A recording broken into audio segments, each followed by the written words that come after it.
Hey, yo, what's up, everyone? How we all doing? Hope everyone's having a great day. And here we are. American things that Europeans can't understand. This should be interesting because I maybe have some idea of what they're gonna say. Talk about some laws, maybe. But I don't know. I've been to America and there's things I didn't understand. But let's see what they highlight. Let's go. While the culture of the United States is exported all over the world What's this guy's voice, man? Why is it so smooth? in films and on TV, it also abides by some laws and practices that many consider unusual. Europeans in particular seem to have a hard time wrapping their heads around some of them. This guy's voice. From child beauty pageants to gun laws, let's take a look at some American things that Europeans can't understand. Sick of commercials. If you're a European enjoying a cozy night in on the couch in America, some of the stuff on TV may shock and surprise you. And no, I'm not talking about Keeping Up with the Kardashians. I'm talking about commercials, which arrive so frequently it makes watching TV feel almost unbearable to anyone unaccustomed to it. Seals leaks instantly. So like I don't know how often your commercials run. Like commercials, look at me. Adverts run. But it feels like it's every 5 minutes. In actual fact, it might be like more every 15. Where our adverts kind of come every half an hour. It depends, on what channel. But American adverts are non-stop. It's unreal. Especially pharmaceutical commercials, which usually show grumpy men and women turned into smiling, happy people by the product being sold. These are usually followed by an almost comically long list of potential side effects spoken at double speed. Also, it's worth noting that other than for coughs and colds and stuff like that, we don't have adverts for commercials for pharmaceuticals. It's weird. They don't advertise stuff like that because, I don't know. It's down to your doctor to give it you, isn't it? So, I don't know. Ambient ad. As well as abnormal behaviors such as being more outgoing or aggressive than normal, confusion, agitation, and hallucinations may occur. Don't take it with alcohol as it may increase these behaviors. Allergic reactions such as shortness of breath, swelling of your tongue or throat may occur and in rare cases may be fatal. Side effects may include next-day drowsiness, dizziness, and headache. In patients with depression, worsening of depression including risk of suicide may occur.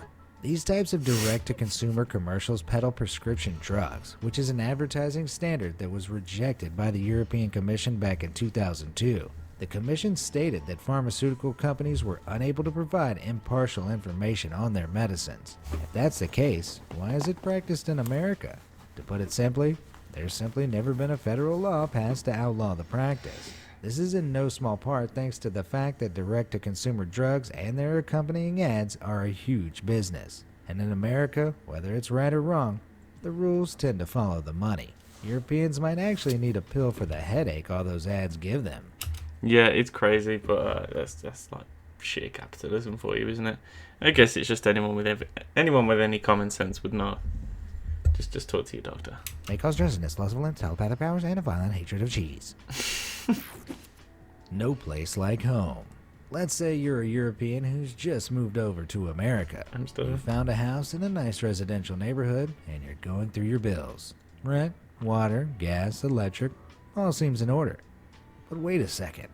What's a homeowners association fee? To a native, that's a pretty obvious question. But for Europeans, it's an unwelcome surprise. Not clear. These fees contributes to the local homeowners association, which is somewhat like a neighborhood watch, but managing funds to be reinvested into the community. It goes towards things like residential maintenance and common spaces, which keeps residents happy and property values up. I mean, okay, that's basically what we call it council tax, where it goes to the local council and they redistribute the funds out to wherever they feel necessary. But that will have quite a lot of different neighbourhoods in it. That actually seems slightly more effective, in my opinion. With around 24% of all Americans living under a homeowners association, they pay $200 to $300 on average per month in fees to these entities. Jeez. Now, while some $300. Europeans might struggle with this concept, it was a form of governance that was actually invented by France back in 1804. The condominium law was exported to the U.S., where it became incredibly popular. So, for any European that wants to complain about homeowner regulations and fees, feel free to blame the French. We always do. Vacant vacation days. The USA has one of the largest economies in the world, a tremendous economy, in the president's words. But Europeans looking to get into the American world of work are often shocked when it comes to vacation time. U.S. workers are not entitled to mandatory paid vacation at all. Wait, hold on. Why is the stars missing on the flag? 1, 2, 3, 4, 5, 6, 7, 8. Did they just take out Hawaii and Alaska? Maybe. Maybe they have different rules. I'm not sure. Look at me. Look at me noticing. The vacation Don't time. fuck about me. U.S. workers are not entitled to mandatory paid vacation at all. Usually, the issue of paid leave is left at the discretion of employers. And yes, that does include national holidays. According to research from the U.S. Bureau of Labor Statistics, in 2017, only 77% of American workers had access to paid vacation. Now, the reason that might leave Europeans slack-jawed is because mandatory paid vacation time in Europe starts at 4 weeks. In fact, America is one of the only Western countries where law doesn't enforce companies to give its employees mandatory paid vacation. Yeah, so it's actually 38 days, I think. It varies from company to company. Some companies will let you buy more, as weird as that sounds, and if you don't spend them, then you get them back in your New Year's Eve pay. In your New Year's pay. Well, that's the way my old company worked. But yeah, you get a certain amount of days that you can book off, and you get paid holiday. I had no idea that wasn't a thing in America. Vacation time. Don't believe me? Take a look at this map breaking down mandatory paid vacation time by country. Only the great countries are known not to give paid time off. It's a working culture that... Sorry, I was just looking at it. So China doesn't really do it either. So us, France, and the Scandinavian countries, and... fucking what is that, Yemen? I don't know. The great countries are known not to give paid time off. It's a working culture that undoubtedly favors employers over employees. Americans might want to think about learning Chinese instead, as employers in China must legally offer 5 days of holiday. Although that is after one continuous year of work. Win some, lose some, I guess. Yeah, I mean, it's better than nothing, I guess. Florida man. If the American states could be looked at as a dysfunctional family, then Florida would be the weird uncle who once ran away with the circus and wrestled a tiger. The Sunshine State is the third most populous state in the USA and receives over 100 million visitors year on year. With so many people living between Miami Beach, Disneyland, and Pensacola, a little crazy is bound to be found on the fringes of society. But what Europeans aren't prepared for are the crazy antics of Floridians that make daily headlines. From Florida man believed that he was half man, half dog in March 2019 to Florida man robs bank, strips naked, then runs down the street, throws stolen money everywhere in July 2017. You can search the internet. Wasn't the one guy fighting the police off with a lightsaber while he was giving it the old pull? I remember seeing that. He had a Darth Vader helmet on, and police were trying to arrest him. He was hitting him with a lightsaber while pulling one off. For almost any day of the year and find a headline announcing Florida man has committed an utterly baffling crime. There doesn't seem to be an equivalent for any European countries, although the UK comes close with some of its questionable journalism topics like Britain's fattest woman ate fridge and died. Let me know that.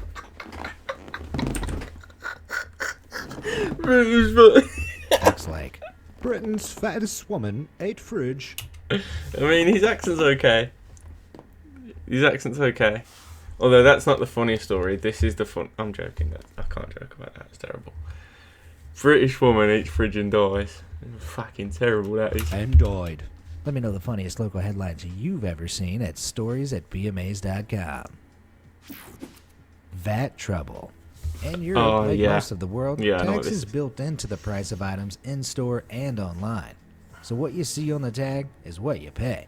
But Europeans visiting an American store might be left doing a double take at their bill when they reach the register. There is no national sales tax or value-added tax in America. Instead, American taxes differ by jurisdiction, of which there are around 7,000. Differences in these local rates, state taxes, or combined state and local taxes means that final prices for the same item can differ from one street to the next. For first-time shoppers in the U.S., let me see then. So, here's your subtotal. Tax is 17. So it comes to 212. I mean, yeah, that'd piss me off, man. That would piss me off because I remember forgetting to add tax, and you go up and you'd be like, oh, I've spent $9.50, whatever. I have my $10 ready. Like, nope, need to break into another 10. Fuck's sake. Yeah, that was a nightmare. This unpleasant surprise is a rite of passage that no one asked for. Tipping point. A meal at a restaurant can be a real treat, but Europeans visiting America sometimes stress about the tip. Although tipping anywhere up to 20% seems normal to most Americans, there's no such obligation in Europe. Indeed, it's mostly seen as a bonus reward for good service, and in some European countries, it's even considered rude and excessive to leave a tip. The American federal government, however, states that tips can be used to satisfy the difference between the employee's hourly wage and the standard minimum wage. This means food servers, valets, and in-house staff in certain states can be working for a federal wage of just $2.13 per hour, which is about €1.96. So if you're a European visitor to the States, get ready to factor in your tip to the overall price of your meal. I mean, I have no problem with tipping. But I don't know. I guess the idea is that if the general pay is low, then the service providers will give top-notch customer service in order to ensure themselves a tip, which is why they can be so pissed when you don't leave one. I understand that completely, but yeah, it's a dodgy system. I wouldn't say either one of them's right or wrong. I mean, over here, like waitresses or waiters, people like that, they're on about, anywhere between $7.50 and £9 an hour. £9 an hour is a good rate. That's going to be in like the nicer restaurants though. But if the bill comes to, say you got the family bill comes to £100, you'd probably put a tenner in. Yeah, 10% maybe. And that's if the service was good. If the service was shit, then you'd feel no way about leaving nothing. The waiter or the person serving you might think you're a prick, but at the end of the day, if your service is shit, then you're not going to get tipped. But, it's like that. Both have their ups and downs, I guess, don't they? European visitor to the States, get ready to factor in your tip to the overall price of your meal. You might well be contributing to a struggling waiter's rent. Child beauty pageants. If you've ever been unfortunate enough to have watched an episode of Toddlers and Tiaras on TLC, I think you might side with the Europeans. Is this a thing? On the next matter. Child beauty pageants are common across America and usually consist of dolled-up little girls being thrust onto a stage to entertain a crowd of screaming moms. I don't like that. It's truly bizarre. No, I don't like that at all. What's equally strange is how the craze got started.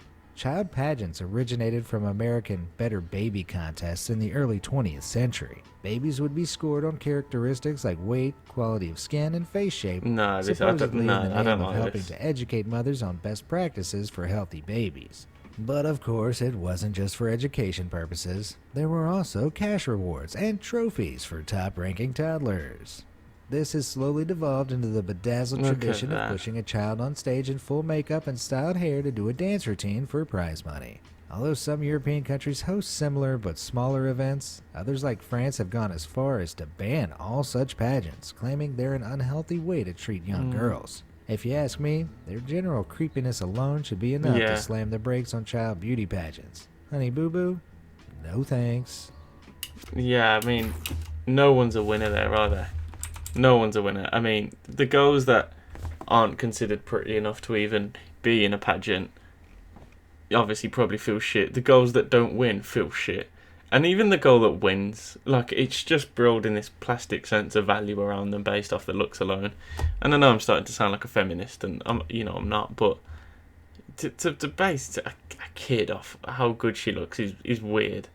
Just right off the bat. And it builds a false sense of value that that just isn't going to last over time. Really, it's just plastic. I think that's weird as fuck. I've never heard of that in my life. Young girls, if you ask me, I'm sorry if you took place in a beauty pageant and you're watching this thinking I'm a cunt. I don't mean to be. General creepiness alone should be enough to. Size is everything. According to an old saying, Everything's bigger in Texas. But if you're a European, Basically. you'll probably think that about all of America. No, right down Texas to is its unreal. people. It's no secret that America has a little bit of a weight problem. 2/3 of American adults classify as overweight, and it's estimated that almost 40% of adults in the U.S. aged 20 and over are obese. Contrast What? Why have they done this? Why have they just put a... Like, they've obviously put an overweight person on it thinking we're talking about overweight, but then why have they given like a bowl of salad, right, and then another bowl of salad, and then another bite? So they're obviously thinking, yeah, when she eats this bowl, she's obviously not going to be filled up, so we've got more on. So bad. Oh, I know it wasn't planned like that, but why is there so much salad? Look at the window. Oh my god, that's funny. Oh.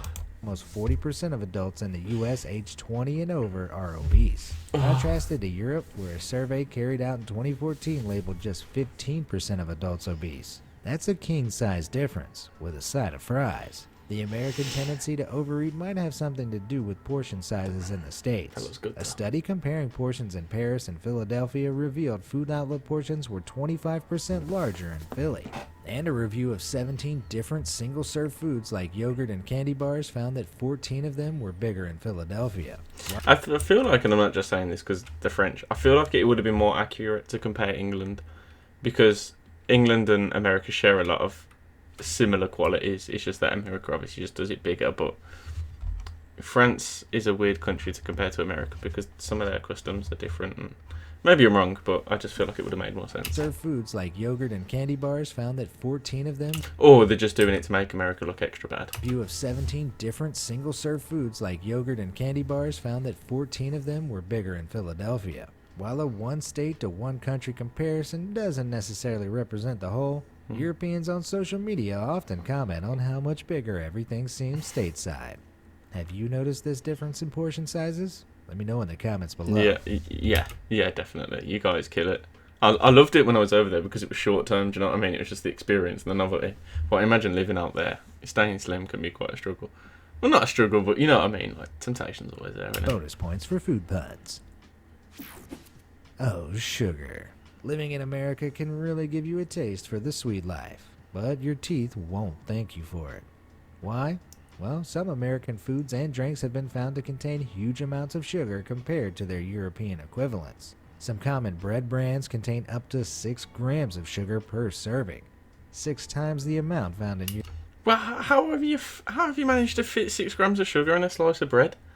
And I know we're Europe, but I hate the fact we have to have the EU flag to represent us. But 6 grams of sugar in a slice of bread. European counterparts. But it doesn't end there. Taking a look at Pizza Hut's sugar content reveals most of their stateside pizzas have close to double the amount of sugar per slice as European versions. And in Starbucks, a UK venti white chocolate mocha will contain 62.4 grams of sugar. But in America, that shoots up to 72 grams. I've heard of sweetening the deal, but any Europeans making the trip across the Atlantic might leave suffering from a toothache. Gaps in the market. European standards of building a public restroom involve plenty of privacy, mainly in the form of cubicles with doors that are more door than gap. Seems obvious, but it's a standard that Americans just can't seem to adopt. With ridiculously large gaps at the top, bottom, and sides, it makes for a truly uncomfortable first visit to an American toilet for unwitting visitors. On their first time, Europeans are left feeling especially susceptible to unwelcome visitors and creepy sounds. Some people even resort to taping up the gap to prevent prying eyes looking in. But as strange as the design seems, there are some theories as to why Americans build their stalls this way. For a start, high floor gaps allow for easier cleaning, and they do make it simpler to pass toilet paper from one cubicle to another. On top of that, the vertical gaps act as a deterrent for anyone thinking of doing anything naughty behind closed doors. But there's always the chance you might accidentally get a real eyeful. Maybe just close your eyes before entering any American restrooms. Triggered. It Oh, strikes well, many matter Europeans of as a time, bit won't it? odd that in America you can pick up your groceries from one aisle of a store and a gun from another. Indeed, you can buy guns over the counter in places like Walmart, and ammo can be found in pharmacies. But seeing as guns Wait, are you still can buy ammo in pharmacies? You can buy ammo in Walmart? Why would you need to go to a pharmacy? in places like Walmart, and ammo can be found in pharmacies.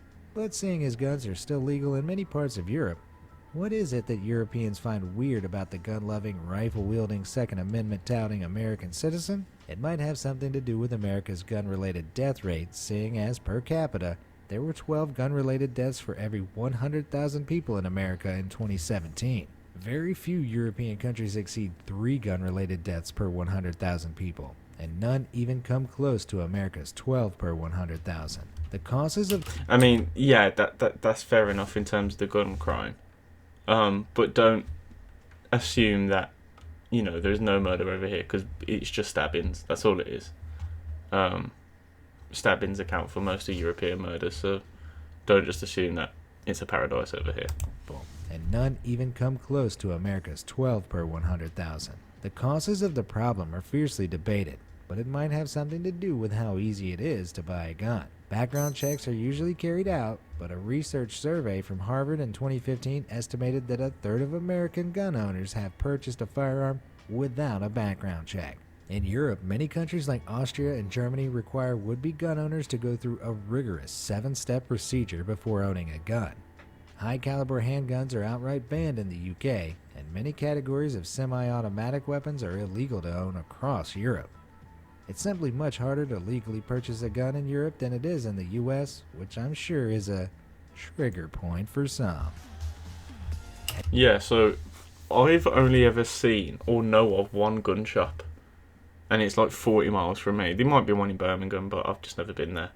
And when you go in there, it's just like basically shotguns and semi-automatic rifles. Not semi-automatic, sorry. Yeah, semi-automatic is what I meant. I thought I meant fully automatic, but no, because they sell them to farmers, and you wouldn't never need to kill that many foxes. But yeah, it's just semi-automatic, so there's nothing too special in there, and they're all like woodstock anyway, so nothing looks military grade. Yeah, man, I expected a lot of the things to be in this. I cannot believe the child pageant. The girl with the salad killed me, and that's just hilarious for no reason.